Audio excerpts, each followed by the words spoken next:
లేనివారు. వాళ్ళకి ఇస్తే అంట దేవుని యొక్క దాహాన్ని, దేవుని యొక్క ఆకలిని తీర్చినట్టే అని దేవుడు మాట్లాడుతున్నారు. అలాగే యేసు ప్రభు వారు ఆ శిలువలో ఉన్నప్పుడు తన చేతులు ఇట్లా స్ట్రెచ్ చేసి ఉంటారు, ఇలా బాగా చాపి. ఆ యొక్క సమయంలో కూడా ఆయన నేను దప్పిగొనుచున్నానని మాట పలకడానికి ఎంత శ్రమపడి ఉంటారో మనం గ్రహించగలం.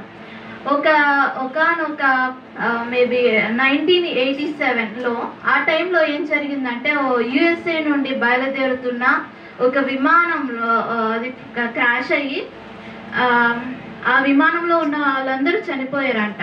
అయితే అందులో మాత్రం ఒక చిన్న పాప, 4 సంవత్సరాల పాప మాత్రం బయటపడిందంట. అయితే ఆ పాపని బయటపడిన తర్వాత ఆ పాప పేరు సిసిలియా అని కొంతమంది పరిశోధించి నువ్వు ఎలా బ్రతికావమ్మా అని ఒక మాట అడిగారంట.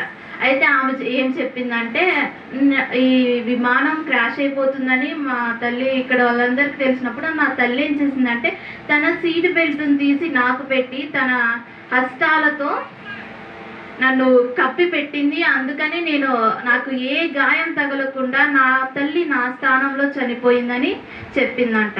అలాగే యేసు ప్రభువు కూడా శిలువలో తన చేతులు చాపి తన మైండ్లో ఎవరున్నారంటే ఆ దాహంలో నువ్వు నేనున్నా అని ఆయన జ్ఞాపకం చేసుకుంటున్నాడు.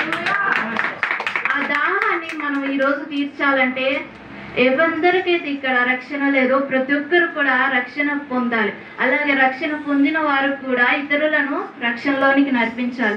ఇదే దేవుని యొక్క దాహం అని మనం గ్రహించగలం. ఎలాగంటే దుప్పి నీటి వాగుల వరకు ఆశపడినట్లు దేవాని కొరకు నా ప్రాణం తృష్ణ కొరుచున్నదని మనం అందరం కూడా దేవుని కొరకు దాహం కలిగి ఉండాలని ఈ యొక్క మాట దేవుడు దీవించును గాక. ఆమేన్.